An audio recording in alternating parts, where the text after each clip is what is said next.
कुल, जिसमें 200 एकड़ हमारी जमीन है और 350 मेरे पास गाय है, और वहां जो मैं खेती करवाता हूं और करता हूं, जो मेरे अनुभव आए हैं वो बात मैं आपके बीच में करूंगा।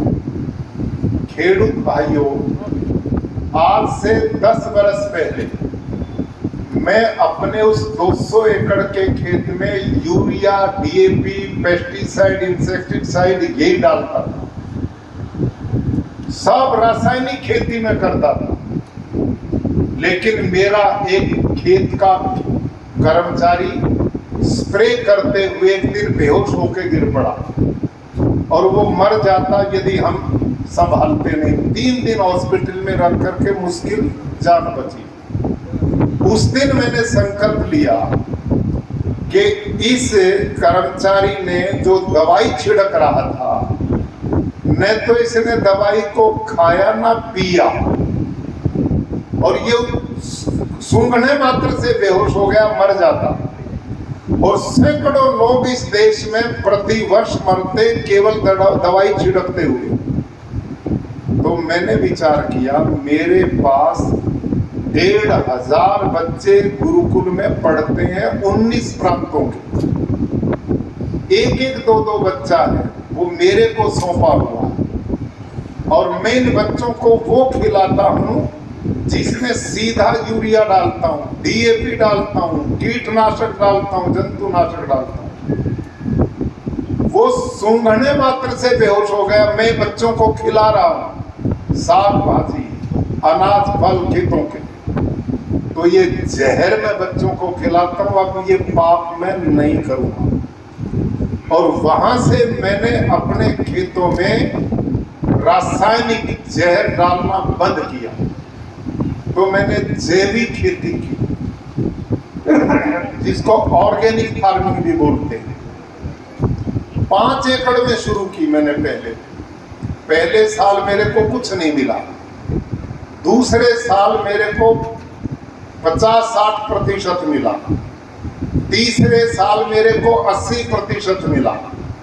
तो मेरे दिमाग में एक बात आई कि तेरे पास तो 200 एकड़ जमीन है, जिस खेडूत के पास कुल 2-4 एकड़ ही जमीन है, और वो इस ऑर्गेनिक फार्मिंग को करेगा तो उसका परिवार तो भूखा मरेगा। 3 साल से मैं करता हूं, कुछ मिल नहीं रहा। ना मेरी मेहनत कम हुई, न मेरी लागत कम हुई, खर्चा कम हुआ, ना मेरा उत्पादन पूरा मिला। तो मैंने जिस डॉक्टर हरिओम से ट्रेनिंग दिलवाई थी अपने लोगों को, खुद भी ली थी जैविक खेती की, मैं दोबारा उसके पास गया। मैंने कहा, डॉक्टर साहब, आप वाली खेती 3 साल से मैं करता हूँ, बचत तो इसमें कुछ है ही नहीं। तो वो कृषि विज्ञान केंद्र के प्रमुख थे, उन्होंने कहा कि हमें तो इसी का पता है, जो रसायन से हटके खेती है ये जैविक खेती ही है।